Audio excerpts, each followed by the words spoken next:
ನಮಸ್ತೆ ಎಲ್ರಿಗೂ. ತುಂಬಾ ಜನ ಕೇಳ್ತಾ ಇದ್ರು ಡ್ರೈವಿಂಗ್ ಲೈಸೆನ್ಸ್ ಇದೆ, ಯಾವ್ದಾದ್ರು ಜಾಬ್ ಇದ್ರೆ ಹೇಳಿ ಅಂತೇಳಿ. ಅಂಥವ್ರಿಗೆ ಒಂದು ಒಳ್ಳೆ ಅವಕಾಶ ಅಂತಾನೆ ಹೇಳ್ಬೋದು. ನಿಮ್ಮ ಹತ್ರ ಹೆವಿ ಡ್ರೈವಿಂಗ್ ಲೈಸೆನ್ಸ್ ಇದ್ರೆ ನಿಮಗೆ ಸೆಂಟ್ರಲ್ ಗೌರ್ಮೆಂಟ್ ಅಲ್ಲಿ ಕೆಲಸ ಮಾಡುವಂತ ಆಪರ್ಚುನಿಟಿ ಈಗ ಬಂದಿದೆ.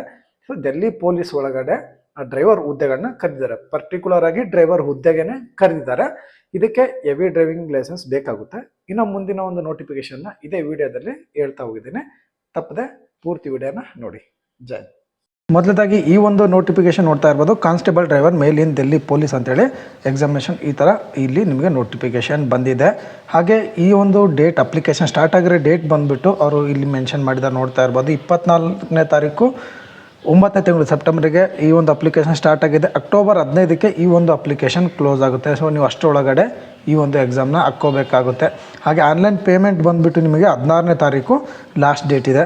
ಇದಾದಮೇಲೆ ನೀವೇನಾದರೂ ಅಪ್ಲಿಕೇಶನ್ ತಪ್ಪಾಗಿ ಹಾಕ್ಕೊಂಡ್ರೆ ಅದನ್ನ ತಿದ್ದುಪಡಿಸ್ಲಿಕ್ಕೆ ನಿಮಗೆ ಡೇಟ್ ಬಂದುಬಿಟ್ಟು ನೋಡ್ತಾ ಇರ್ಬೋದು 23ರಿಂದ 25ನೇ ತಾರೀಕುವರೆಗೆ 2 ದಿನ ಕಾಲಾವಕಾಶ ಕೊಡ್ತಾರೆ. ಬಟ್ ಇದಕ್ಕೆ ನೀವು ತುಂಬ ಇದನ್ನು ಮಾಡಬೇಕಾಗತ್ತೆ, ಅಮೌಂಟ್ನ ಪೇ ಮಾಡಬೇಕಾಗತ್ತೆ. ಅವಾಗಲೂ ಕೂಡ ಹಾಕ್ಬೇಕಾದ್ರೆ ಹುಷಾರಾಗಿ ಅಪ್ಲಿಕೇಶನ್ನ ಹಾಕಬೇಕಾಗುತ್ತೆ. ಹಾಗೆ ಎಕ್ಸಾಮ್ ಬಂದುಬಿಟ್ಟು ಡಿಸೆಂಬರಲ್ಲಿ ತಿಂಗಳಲ್ಲೇ ಅಥವಾ ಜನವರಿ 2026 ಒಳಗೆ ನಡೆಯುತ್ತೆ ಅಂಥೇಳಿ ಅವರು ಅಂದಾಜಲ್ಲಿ 2 ಮಂತನ್ನು ಕೊಟ್ಟಿದ್ದಾರೆ.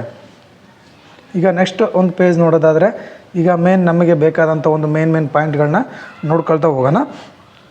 ಪೇ ಸ್ಕೇಲ್ನ ನೋಡೋಣ. ಮೊದಲು ಸ್ಯಾಲ್ರಿ ಕಡೆ ಹೋಗೋಣ. ಸ್ಯಾಲ್ರಿ ಬಂದುಬಿಟ್ಟು ಲೆವೆಲ್ 3 ಸ್ಯಾಲ್ರಿ ಎಲ್ಲ ಸೇಮ್ ಇರುತ್ತೆ. ನೀವು PC ಗೆ ಹೋದರೂ ಅಷ್ಟೇ, ಪೊಲೀಸ್ಗೆ ಹೋದರೂ ಅಷ್ಟೇ, ಡ್ರೈವರ್ಗೆ ಬಂದರೂ ಅಷ್ಟೇ, ಏನು ವ್ಯತ್ಯಾಸ ಇಲ್ಲ. ಸೊ 27,700 ರೂಪಾಯಿಂದ ನಿಮ್ಮ ಒಂದು ಬೇಸಿಕ್ ಪೇ ಸ್ಟಾರ್ಟ್ ಆಗುತ್ತೆ. ನಿಮ್ಮ 60 ವರ್ಷ ಮುಟ್ಟೋದ್ರೊಳಗೆ ನೀವು 69,100 ಬೇಸಿಕ್ ಪೇ ಹೋಗುತ್ತೆ. ಇದು HRA ಎಲ್ಲ ಸೇರಿಬಿಟ್ಟು ನಿಮಗೆ ಸ್ಟಾರ್ಟಿಂಗಲ್ಲಿ ಒಂದು 48ರಿಂದ 50,000 ಮುಟ್ಟುತ್ತೆ. 21,000 ಇದು ಬೇಸಿಕ್ ಪೇ ಮಾತ್ರ ಅವ್ರು ತೋರಿಸಿರ್ತಾರೆ. ಇದಾದ ನಂತರ ವೇಕೆನ್ಸಿ ಬಗ್ಗೆ ನೋಡೋದಾದರೆ ಇಲ್ಲಿ ನೋಡ್ತಾ ಇರ್ಬೋದು ಪೂರ್ತಿಯಾಗಿ ನಿಮಗೆ ವೇಕೆನ್ಸಿ ಕಾಣ್ತಾ ಇದೆ. ಎಕ್ಸ್ ಸರ್ವಿಸ್ಮನ್ಗೆ 83 ವೇಕೆನ್ಸಿ ಇದೆ ಟೋಟಲ್ ಆಗಿ. ಹಾಗೆ ನಮಗೆ ಇನ್ನು ಮಿಕ್ಕಿದವರಿಗೆಲ್ಲ 654 ಪೋಸ್ಟ್ಗಳಿದೆ. ಇದರಲ್ಲಿ ನಾವು ಕಾಂಪಿಟೇಟಿವ್ ಮಾಡಬೇಕಾಗುತ್ತೆ. 83ರಲ್ಲಿ ನಾವು ಮಾಡೋಕ್ಕಾಗಲ್ಲ ವಿದ್ಯಾರ್ಥಿಗಳು. ಇದು ಓನ್ಲಿ ಎಕ್ಸ್ ಆರ್ಮಿದವರು ಮಾಡ್ತಾರೆ. ಇದಾದ ನಂತರ ನೆಕ್ಸ್ಟ್ ಪೇಜಲ್ಲಿ ನೋಡೋದಾದರೆ ಏಜ್ ಬಗ್ಗೆ ನೋಡ್ತಾ ಹೋಗೋಣ. ಸೊ ಏಜ್ ನೋಡೋದಾದರೆ 21ರಿಂದ 30 ವರ್ಷ ಜನರಲ್ ಅವರಿಗೆ ಕೊಟ್ಟಿದ್ದಾರೆ. ಡೇಟ್ ಆಫ್ ಬರ್ತ್ ಕೂಡ ಅವರು ಮೆನ್ಷನ್ ಮಾಡಿದ್ದಾರೆ. ನೋಡ್ತಾ ಇರ್ಬೋದು 2/7/1995 ಮೇಲ್ಪಟ್ಟಂಥ ಡೇಟ್ ಆಫ್ ಬರ್ತ್ ಯಾರ್ಯಾರ್ದಿದನೋ ಅವರು ಈ ಹುದ್ದೆಗೆ ಅಪ್ಲಿಕೇಶನ್ ಹಾಕ್ಬೋದು. OBC ಅವರು ಜನರಲ್ ಅವರು. ST SC ಅವರಿಗೆ 5 ವರ್ಷ ಕೊಟ್ಟಿದ್ದಾರೆ. ಹಾಗೆ OBC ಅವರಿಗೆ 3 ವರ್ಷ ಕೊಟ್ಟಿದ್ದಾರೆ. ಹಾಗೆ ಎಕ್ಸ್ ಸರ್ವಿಸ್ಮೆನ್ ಅವರಿಗೆ 3 ವರ್ಷ ಅವ್ರು ರಿಟೈರ್ಡ್ ಆಗಿ 3 ವರ್ಷದೊಳಗಡೆ ಈ ಒಂದು ಜಾಬ್ಗೆ ಅಪ್ಲಿಕೇಶನ್ನ ಹಾಕ್ಬೋದು ಅಂತೇಳಿ ಕೊಟ್ಟಿದ್ದಾರೆ. ಸ್ಪೋರ್ಟ್ಸರಿಗೆ 5 ವರ್ಷ ಇದೆ. ಹಾಗೆ 10 ವರ್ಷನೂ ಏಜ್ ರಿಲ್ಯಾಕ್ಷನ್ ಇದೆ. ಒಟ್ಟಾಗಿ ST ಅವರು 21ರಿಂದ 35 ಒಳಗಡೆ ಹಾಕ್ಬೋದು. OBC ಅವರು 21ರಿಂದ 33 ಒಳಗಡೆ ಹಾಕ್ಬೋದು. ಜನರಲ್ ಮಾತ್ರ 30 ಅಷ್ಟೇ ಕೊಟ್ಟಿದ್ದಾರೆ. ಎಕ್ಸ್ ಸರ್ವಿಸ್ಮನ್ ತಿಳಿಸಿದಾಗೆ ಅವರು 3 ವರ್ಷ ಚಾನ್ಸ್ ಇರುತ್ತೆ ರಿಟೈರ್ಡ್ ಆದಮೇಲೆ. ಇದಕ್ಕೆ ಬೇಕಾದಂತಹ ಡಾಕ್ಯುಮೆಂಟ್ ಕ್ವಾಲಿಫಿಕೇಷನ್ ಬಗ್ಗೆ ನೋಡ್ತಾ ಹೋಗೋಣ. ಮೊದಲೇದಾಗಿ 10+2 ಕಂಪಲ್ಸರಿ ಅಂತಂದರೆ ನೀವು PUCಯನ್ನು ಪಾಸ್ ಆಗಿರಬೇಕು. ಅದಾದ ನಂತರ ನಿಮ್ಮ ಹತ್ರ ಹೆವಿ ವೆಹಿಕಲ್ ಲೈಸೆನ್ಸ್ ಇರಬೇಕು. HMV ಅಂತಾರೆ, ಹೆವಿ ಮೋಟರ್ ವೆಹಿಕಲ್. ಈ ಒಂದು ನಿಮ್ಮ ಲೈಸೆನ್ಸ್ನ ಹೊಂದಿರಬೇಕು. ಹಾಗೆ ನಿಮಗೆ ಡ್ರೈವಿಂಗ್ ನಾಲೆಡ್ಜ್ ಎಲ್ಲ ತುಂಬಾ ಇರಬೇಕಾಗುತ್ತೆ. ಸೊ ಇದಾದ ನಂತರ ನೆಕ್ಸ್ಟ್ ಪೇಜ್ ನೋಡೋಣ. ನಿಮ್ಮ ಹತ್ರ ನೀವೇನಾದರೂ NCC ಸ್ಟೂಡೆಂಟ್ ಆಗಿದ್ದರೆ ನಿಮಗೆ NCC ಮಾಡಿದವ್ರಿಗೆ 5% maximum marks in examination ನಿಮಗೆ ಕೊಡ್ತಾರೆ. ಎಕ್ಸಾಮ್ ಒಳಗಡೆ ನಿಮಗೆ 5% ಎಕ್ಸ್ಟ್ರಾ ಮಾರ್ಕ್ಸ್ಗಳನ್ನ ಕೊಡ್ತಾರೆ. BAದವ್ರಿಗೆ 3 ಇದೆ, Aದವ್ರಿಗೆ 2% ಇದೆ. ಇದಾದ ನಂತರ ನೀವೇನಾದರೂ ಡಿಗ್ರಿ ಒಳಗಡೆ ಡಿಸ್ಟಿಂಕ್ಷನ್ ಬಂದಿದ್ದರೆ ನಿಮಗೆ 5% ಸಿಗುತ್ತೆ. ಫಸ್ಟ್ ಕ್ಲಾಸ್ ಒಳಗಡೆ ಪಾಸಾಗಿದ್ದರೆ 4 ವರ್ಷ 4% ಸಿಗುತ್ತೆ. ಸೆಕೆಂಡ್ ಕ್ಲಾಸ್ ಈ ಥರ ನಿಮಗೆ ಇವೆಲ್ಲ ಎಕ್ಸ್ಟ್ರಾ ಬೋನಸ್ ಮಾರ್ಕ್ಸ್ ಸಿಗ್ತಾ ಇದೆ, ನೋಡ್ತಾ ಇರ್ಬೋದು.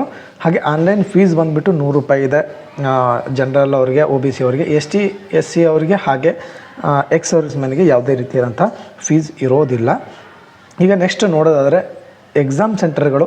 ಸೊ ನೋಡ್ತಾ ಇರ್ಬೋದು ಎಕ್ಸಾಮ್ ಸೆಂಟರ್ಗಳು ಕರ್ನಾಟಕದಲ್ಲಿ ಒಂದು 9 ಎಕ್ಸಾಮ್ ಸೆಂಟರ್ಗಳಿವೆ. ನಿಮಗೆ ಹತ್ರ ಯಾವುದೋ ಆಪ್ಷನ್ಗಳನ್ನ ಕೊಟ್ಕೊಳ್ಳಿ. ನಾವು ಫಸ್ಟ್ ಪ್ರಿಫರೆನ್ಸ್ ಕೊಟ್ಟದ ಕಡೆ ಅಂತೂ ಅವ್ರು ಕೊಡಲ್ಲ.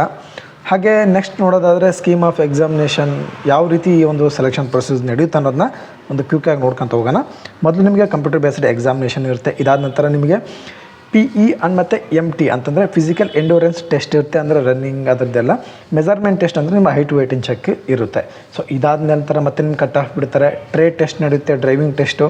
ಇದಾದಮೇಲೆ ನಿಮಗೆ ಮೆಡಿಕಲ್ ಎಕ್ಸಾಮಿನೇಷನ್, ಡಾಕ್ಯುಮೆಂಟೇಷನ್, ಈ ಒಂದು ಪ್ರೊಸೆಸ್ಸಲ್ಲಿ ನಿಮ್ಮ ಒಂದು ಸೆಲೆಕ್ಷನ್ ಆದರೆ ಆಗುತ್ತೆ. ಈಗ ನಿಮಗೆ ಎಕ್ಸಾಮ್ಗೆ ಫಸ್ಟ್ ಎಕ್ಸಾಮ್ ಇದೆ, ಎಕ್ಸಾಮ್ಗೆ ಏನೇನು ಓದ್ಕೋಬೇಕು ಅನ್ನೋದನ್ನ ಇದರೆಲ್ಲ ಅವರು ಕೊಟ್ಟಿದ್ದಾರೆ. ನೋಡ್ತಾ ಇರ್ಬೋದು, ಮೊದಲೇದಾಗಿ ಕಂಪ್ಯೂಟರ್ ಬೇಸ್ಡ್ ಎಕ್ಸಾಮಿನೇಷನ್ ಇರುತ್ತೆ. ಹಿಂದಿ ಮತ್ತು ಇಂಗ್ಲೀಷ್ ಒಳಗಡೆ ಈ ಒಂದು ಎಕ್ಸಾಮ್ ಇರುತ್ತೆ, ಕನ್ನಡದಲ್ಲಿ ಇರೋದಿಲ್ಲ. ಹಾಗೆ 100 ಕ್ವಶನ್ಗಳಿರುತ್ತೆ, 100 ಮಾರ್ಕ್ಸೇ ಇರುತ್ತೆ. ಅವರು ನೋಟಿಫಿಕೇಷನ್ ಒಳಗಡೆ ಇದನ್ನ ಕೊಟ್ಟಿದ್ದಾರೆ. ನೋಡೋಣ ಅಲ್ಲಿ ಚೇಂಜ್ ಏನಾದರೂ ಆದರೆ ಬರೆಯುವಂತಾರೆ. ಮೊದಲು ಪಾರ್ಟ್ ಎದಲ್ಲಿ ಬಂದುಬಿಟ್ಟು ನಿಮಗೆ ಜನರಲ್ ಅವೇರ್ನೆಸ್ ಇರುತ್ತೆ, ಕೇವಲ 20 ಕ್ವಶನ್ಗಳಿರುತ್ತೆ, 20 ಮಾರ್ಕ್ಸ್ ಇರುತ್ತೆ. ಜನರಲ್ ಇಂಟೆಲಿಜೆನ್ಸ್ ಇರುತ್ತೆ, 20 ಕ್ವಶನ್ಗಳು, 20 ಮಾರ್ಕ್ಸ್. ಇದಾದ ನಂತರ ನಮೆರಿಕಲ್ ಅಬಿಲಿಟಿ ಇರುತ್ತೆ, 10ಕ್ಕೆ 10 ಮಾರ್ಕ್ಸ್. ಓಕೆನಾ. ಇದಾದ ನಂತರ ನಿಮಗೆ 50 ಮಾರ್ಕ್ಸ್ ಇರೋದು. ನೋಡಿ, ಓದೋರಿಗೂ ಹಾಗೆ ಬೇರೆ ಜನರಲ್ ಡ್ರೈವಿಂಗ್, ಜನರಲ್ ನಾಲೆಡ್ಜ್ ಇರೋರು ಇಲ್ಲಿ ಭಾಳ ಕಾಂಪಿಟೇಷನ್ ನಡೆಯುತ್ತೆ. ಓದೋರು ಮೇಲಿರೋ ಒಂದು 50 ಮಾರ್ಕ್ಸ್ಗಳನ್ನ ಪಡೆದು ಬಿಡ್ತಾರೆ, ಡ್ರೈವಿಂಗ್ ಇದರಲ್ಲಿ ಹೋಗ್ತಾರೆ. ಸೊ ಡ್ರೈವಿಂಗಲ್ಲಿ ಟ್ಯಾಲೆಂಟ್ ಇರೋರು ಮೇಲ್ಗಳಲ್ಲಿ ಫೇಲ್ ಆಗ್ತಾರೆ. ಹಾಗಾಗಿ ಇದಕ್ಕೆ 2 ಅವಶ್ಯಕತೆ ಇರುತ್ತೆ. ಪಾರ್ಟ್ ಡಿ ಒಳಗಡೆ ನಿಮಗೆ road signs, vehicle maintenance, traffic rules, signal, vehicle enrolment, ಇದೆಲ್ಲದರ ರೀತಿ ಕ್ವಶನ್ ಕೇಳ್ತಾರೆ. ನೀವು ನಿಮ್ಮ ಹತ್ರ ಯಾರು ಡ್ರೈವಿಂಗ್ ಸ್ಕೂಲ್ಗೆ ಹೋಗ್ಬಿಟ್ಟು ಒಂದು ಬುಕ್ಕ ಇರುತ್ತೆ ಅವ್ರ ಹತ್ರ, ಆ ಬುಕ್ಕ ತೊಗೊಂಬಿಟ್ಟು ಅದನ್ನೊಂದು ಸರ್ತಿ ಓದ್ರಿ. ನೀವು ಎಷ್ಟೇ ಪರ್ಫೆಕ್ಟ್ ಡ್ರೈವರ್ ಇದ್ದರೂ ನಿಮಗೆ ಕೆಲವೊಂದು ಸಿಗ್ನಲ್ಗಳಾಗಲಿ, ರೂಲ್ಸ್ ರೆಗ್ಯುಲೇಷನ್ಗಳಾಗಲಿ ಗೊತ್ತಿರಲ್ಲ. ಹಾಗಾಗಿ ಅದನ್ನು ನೀವು ಒಂದು ಸಲ ಹೋಗಿ ಚೆಕ್ ಮಾಡ್ಕೊಳ್ಳಿ, ಒಳ್ಳೆಯದು. ಹಾಗೆ ಈಗ ನಾವು PE ಬಗ್ಗೆ ನೋಡೋಣ. ಅಂದರೆ ಫಿಸಿಕಲ್ ಎಂಡೂರೆನ್ಸ್ ಏನೇನು ಇರುತ್ತೆ ನಿಮಗೆ, ದೈಹಿಕ ಶಿಕ್ಷಣ, ಇದಕ್ಕೆ ಬಂದುಬಿಟ್ಟು ಮೊದಲೇದಾಗಿ ನಿಮಗೆ 1600 ಮೀಟ್ರ್ ರನ್ನಿಂಗ್ ಇರುತ್ತೆ. ಯಾರ್ಯಾರು 30 ವರ್ಷದ ಒಳಗಡೆ ಇರ್ತಾರೋ ಅವ್ರು ನಿಮಗೆ 7 ವರ್ಷ ಇರುತ್ತೆ. 30 ವರ್ಷ ಮೇಲ್ಪಟ್ಟವ್ರಿಗೆ 8 ನಿಮಿಷ ಕೊಡ್ತಾರೆ. ಹಾಗೆ 40 ವರ್ಷ, ಅದು ಎಕ್ಸ್ ಸರ್ವಿಸ್ ಮನೆಗೆ 9 ನಿಮಿಷ ಕೊಡ್ತಾರೆ.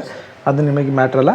ನೀವು 7 ನಿಮಿಷ ನೋಡಿರಿ, 30 ವರ್ಷದೊಳಗೆ 7 ನಿಮಿಷ ಕೊಡಬೇಕು. ಇನ್ನು ಮಿಕ್ಕಿದವರು 8 ನಿಮಿಷದೊಳಗೆ ಓಡಬೇಕು. ಲಾಂಗ್ ಜಂಪ್ ಇದೆ, 12.5 ಫೀಟ್ ಜಂಪ್ ಮಾಡಬೇಕು. ಹೈ ಜಂಪ್ ಬಂದುಬಿಟ್ಟು 3.5 ಫೀಟ್ ಇರುತ್ತೆ. ಆರಾಮಾಗಿ ಕ್ಲಿಯರ್ ಮಾಡ್ತಾರೆ. ಫಿಸಿಕಲ್ ಬಗ್ಗೆ ಟೆನ್ಷನ್ ತೊಗೊಳಕ್ಕೆ ಹೋಗಬೇಡಿ. ಬಟ್ ರನ್ನಿಂಗ್ನ ಸ್ವಲ್ಪ ದಿನ 1 ಕಿಲೋಮೀಟ್ರ್ ಓಡ್ತಾ ಇದ್ದರೆ ನಿಮಗೆ ಆರಾಮಾಗಿ ಅಭ್ಯಾಸ. ಓಕೆ, ಹೈಟ್ ಬಗ್ಗೆ ನೋಡೋದಾದರೆ ಎಲ್ಲ ಕ್ಯಾಟಗರಿಯವರಿಗೆ 170 ಸೆಂಟಿಮೀಟರ್ ಇದ್ದರೆ, ST ಅವರಿಗೆ 5 ಸೆಂಟಿಮೀಟರ್ ರಿಲ್ಯಾಕ್ಸೇಷನ್ಸ್ ಇರುತ್ತೆ. ಅಂದರೆ 165 ST ಅವ್ರಿಗಿದ್ದರೆ, ಇನ್ನು ಉಳಿದವರೆಲ್ಲ 170 centimetre compulsory. ST, SC, OBC, 2A ಏನು ಬರ್ತೀವಿ ನೀವೆಲ್ಲ 170 ಸೆಂಟಿಮೀಟರ್ ಇರಬೇಕಾಗುತ್ತೆ. ಕೇವಲ ST ಅವ್ರಿಗೆ ಮಾತ್ರ 5 ಸೆಂಟಿಮೀಟರ್ ಕಮ್ಮಿ ಕೇಳಿದ್ದಾರೆ. 165 ಇದ್ದರೆ ಅವ್ರು ಆಗ್ತಾರೆ. ಸೊ ಚೆಸ್ಟ್ ನೋಡೋದಾದರೆ ನಿಮಗೆ 81 ಸೆಂಟಿಮೀಟರ್ ಇರಬೇಕು. ಎಕ್ಸ್ಪೆಂಡಬಲ್ ಮಾಡಿದಾಗ 5 ಸೆಂಟಿಮೀಟರ್ ನಿಮಗೆ ಹೆಚ್ಚಿಗೆ ಬರಬೇಕು, ಅಂದರೆ ಉಬ್ಬಿಸಿದಾಗ. ಇದಾದ ನಂತರ ನಿಮಗೆ ಡ್ರೈವಿಂಗ್ ಒಂದು ಅದ್ರ ಕೂಡ ಮಾರ್ಕ್ಸ್ ಇರುತ್ತೆ. ಟ್ರೇಡ್ ಟೆಸ್ಟ್ ದಿನ ಏನೇ ಇರುತ್ತೆ ಅಂದರೆ, ಮೊದಲು ನಿಮಗೆ ಲೈಟ್ ಮೋಟರ್ ವೆಹಿಕಲ್ ಕಾರನ್ನು ಕೊಡ್ತಾರೆ. ಅದರಲ್ಲಿ ನೀವು ಫಾರ್ವರ್ಡ್, ರಿವರ್ಸ್ ಅದ್ರ ಮಾರ್ಕ್ಸ್ ಇರುತ್ತೆ. ಪಾರ್ಕಿಂಗ್ ಮಾಡೋದು, ಹಾಗೆ ಹೆವಿ ಮೋಟರ್ ವೆಹಿಕಲ್ ಕೂಡ ಡ್ರೈವಿಂಗ್ ಫಾರ್ವರ್ಡ್, ಮುಂದೆ ಮತ್ತು ಹಿಂದೆ ರಿವರ್ಸ್ ಹೊಡೆಯೋದಿರುತ್ತೆ. ಇದಾದ ನಂತರ ಪಾರ್ಕಿಂಗ್ ಮಾಡೋದು. ಇದಾದಮೇಲೆ ನಿಮಗೆ ಇಲ್ಲಿ ನೋಡ್ತಾ ಇರ್ಬೋದು 25 ಮಾರ್ಕ್ಸ್ಗೆ ಏನಿರುತ್ತೆ. Knowledge of traffic, signal, road science, basic driving rules, like ಇವೆಲ್ಲ ಇರುತ್ತೆ. ಇದು ನಿಮ್ಮ ಒಂದು 10-15 ದಿನ ಎಲ್ಲಾದರೂ ಒಂದು ಕಡೆ ಕೋಚಿಂಗ್ ಹೋದ್ರೆ ನಿಮಗೆ ಸ್ವಲ್ಪ ನಾಲೆಡ್ಜ್ ಬರುತ್ತೆ. ಎಷ್ಟೇ ಪರ್ಫೆಕ್ಟ್ ಇರಲಿ, ಬಟ್ ಈ ಕೆಳಗಿಂದ ಏನಿದೆಲ್ಲ 3ನೇದು, ಸೊ ಇವನ್ನ ಕೆಲವೊಂದು ಕಡೆ ಹೇಳ್ಕೊಡ್ತಾರೆ. ನಮ್ಮ ಕರ್ನಾಟಕದಲ್ಲಂತೂ ಇಲ್ಲ, ಬೇರೆ ಕಡೆ ಎಲ್ಲ ಹೇಳ್ಕೊಡ್ತಾರೆ. ಇದ್ರ ಬಗ್ಗೆ ನೀವು ಯೂಟ್ಯೂಬ್ ಮುಖಾಂತರ ನಾಲೆಡ್ಜ್ ತೊಗೊಂಡ್ರೆ ಚೆನ್ನಾಗಿರುತ್ತೆ, ಯಾವುದೇ ತೊಂದರೆ ಇರೋಲ್ಲ. ಸೊ ಡಾಕ್ಯುಮೆಂಟ್ಗಳ ಬಗ್ಗೆ ನೋಡೋದಾದರೆ, ಇಷ್ಟು ಡಾಕ್ಯುಮೆಂಟ್ ಏನು ಕಾಣ್ತಿದ್ರು, voter I D, driving licence, PAN card, I card, ಇವೆಲ್ಲ ಆಫ್ಟರ್ ನೀವು ಸೆಲೆಕ್ಷನ್ ಆದಮೇಲೆ ಬೇಕು ಅಂತ ಡಾಕ್ಯುಮೆಂಟ್ಗಳು.